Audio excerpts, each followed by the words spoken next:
जो इंद्रजीत ने जो वादा किया था, वादा खिलाफी कर रहे हैं, वो इस तानाशाही बरत रहे हैं। जबकि लोगों का बनाया हुआ नेता है वो, गांव के लोग अपने हॉस्पिटल बनाने की मांग को लेकर उससे मिलने गए और जिस तरह से वहाँ उन लोगों का अनादर किया गया, उनको धक्के मार के बाहर निकाला गया, वो इस गद्दी का घमंड ना करे। उसको गद्दी से खींचने वाले भी लोग हैं और उसको गद्दी पे बिठाने वाले भी लोग हैं। तो मैं तो ये कहूँगी कि एक कहावत कहते हैं कि थूक कर चाटना, नेताजी कह के और बात उल्टी कर रहे हैं। यहाँ पे आए मेरे मान सम्मान के योग्य बुजुर्ग, नौजवान साथी व मातृशक्ति, मैं सभी का सबसे पहले तो धन्यवाद करता हूँ कि आप लोगों ने यहाँ हमें बुलाया और हमारी बात सुनने का मौका दिया और आपके बीच में आने का मौका दिया, उसके लिए मैं सभी का धन्यवाद करता हूँ।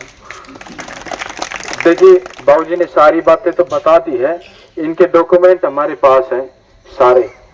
अब ये हमने जो है इन लोगों ने सारी बातें शुरू से झूठ बोली। पहले तो विधायक ने कह दिया, स्टेटमेंट दे दी कि राव साहब ने वादा नहीं किया। उसके बाद हमने एक ऑडियो उनकी वायरल कर दी जिसमें उन्होंने साफ कहा है कि हम आपको 200 बेड का हॉस्पिटल दे देंगे, आप हमें वाटर टैंक के लिए जमीन दे दो। वो बातें सब मीडिया में वायरल हो रही है, सबने देखी है, जो भी मीडिया के माध्यम से जुड़ा हुआ है, जो नहीं जुड़ा हो उनसे हम बताने आए हैं। दूसरा, फिर उन्होंने झूठ बोला कि उसमें रास्ते की दिक्कत थी। उस फाइल में रास्ते, हमारे दोनों केस चले गए थे, एक तो वाटर टैंक का, दूसरा अस्पताल का चंडीगढ़ केस चले गए थे। चंडीगढ़ से वाटर टैंक का केस अप्रूवल हो गया और जो अस्पताल का केस था वो वापस आ गया। उसमें साफ लिखा हुआ है कि कुछ त्रुटियां थी, रास्ते की कोई दिक्कत नहीं थी। उसमें साफ लिखा हुआ है नीचे की लाइन में कि निम्न त्रुटियों को नियमानुसार रजिस्ट्री जब हो गई तो उसके 9 जून को रजिस्ट्री हुई हमारी वाटर टैंक की। तो 12 जून को इन्होंने एक लेटर निकाल दिया ग्राम सभा का, सहबाजपुर का, आरती राव के आदेश पे। इसमें लिखा हुआ है, उपरोक्त विषय के संबंध में आपको लिखा जाता है कि माननीय श्रीमती आरती राव स्वास्थ्य मंत्री हरियाणा सरकार से 200 स्तरीय नागरिक अस्पताल हेतु ग्राम पंचायत सहबाजपुर खालसा में 5 एकड़ भूमि स्वास्थ्य विभाग दिए जाने बारे निर्देश प्राप्त हुए। इसलिए आपको निर्देश दिए जाते हैं कि उक्त बारे दिनांक 18/6/2025 को प्रातः 11 बजे विशेष ग्राम सभा करवाना सुनिश्चित करें। यदि ग्राम सभा सहमत हो तो संपूर्ण केस तैयार करवाकर खंड कार्यालय में प्रस्तुत करना सुनिश्चित करें। अब ये बोल रहे कि हमने जगह फाइनल नहीं की थी। राव साहब की एक स्टेटमेंट आई कि हमने जगह फाइनल नहीं की थी। इससे पहले ही ये लोग जो है वहां धरने पर बैठ गए, मेरी छवि खराब करने लगे।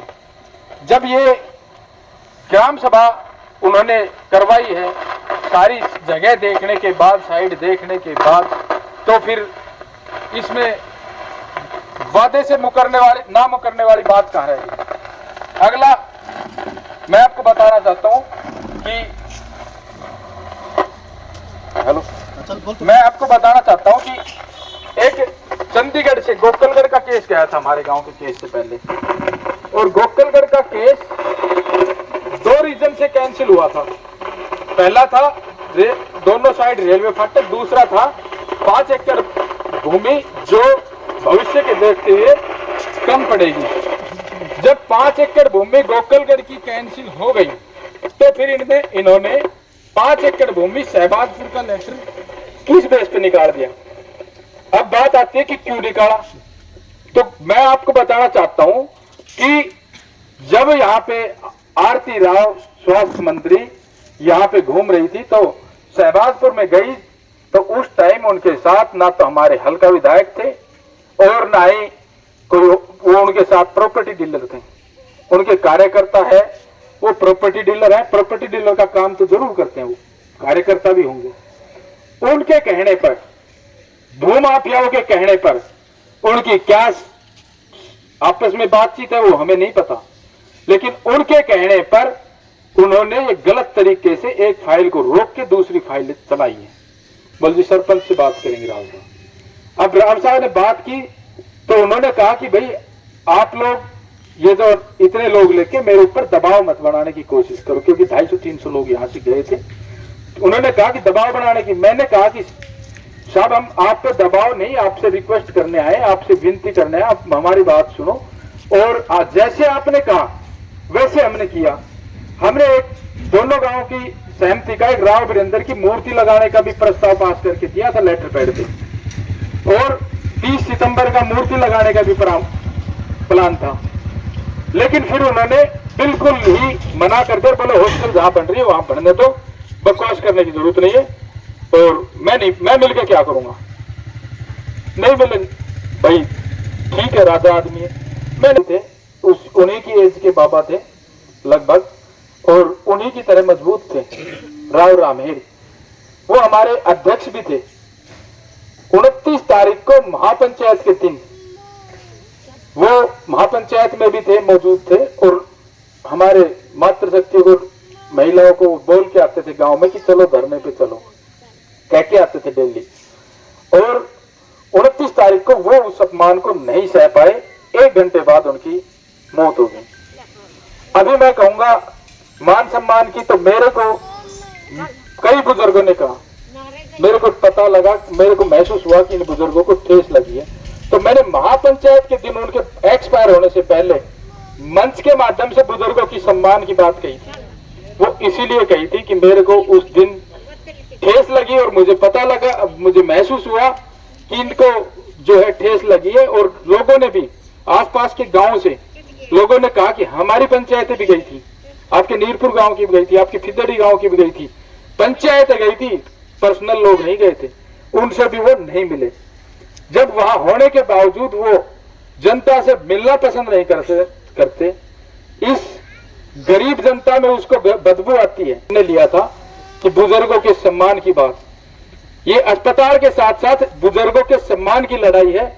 और मैंने उसी दिन प्रण ले लिया था कि मैं रहूं या ना रहूं, बुजुर्गों का सम्मान भी आएगा और अस्पताल भी आएगा, वो जनता के दम पर आएगा, चाहे इसके लिए मेरे जीते जी आए, चाहे मेरे मरने के बाद आए। मैंने उसी दिन सोच लिया था कि क्रांति लेके आनी है, और क्रांति एक दिन आएगी। और आप लोगों का सबसे पहले तो इसके अंदर मैं अपनी माँ का धन्यवाद करता हूं। मैं उस पर गर्व महसूस करता हूं कि जो मेरी माँ ने जो इतना मेरे को, उसको डराने की भी बहुत कोशिश की, एक बार तो डर भी गई थी। 29 तारीख को जब महापंचायत हुई, उसके बाद पैदल मार्च हुआ, तो ये कह दिया कि वहां लाठीचार्ज होगी, वहां गोलियां चलेंगी। तो मेरी वो उस पर FIR हो गई है, उसका धंधा तो ठप कर देंगे। मेरी माँ ने मायूस हो गई।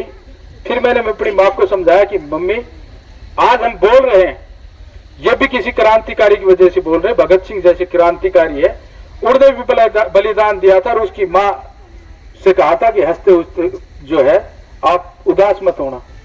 और मेरे को आप गर्व होना चाहिए कि आज मैं इलाके के लिए, विकास के लिए अगर मुझे कुछ भी हो जाता है तो आपको गर्व होना चाहिए। और आज मेरी माँ मेरे साथ कंधे से कंधा मिला के खड़ी है।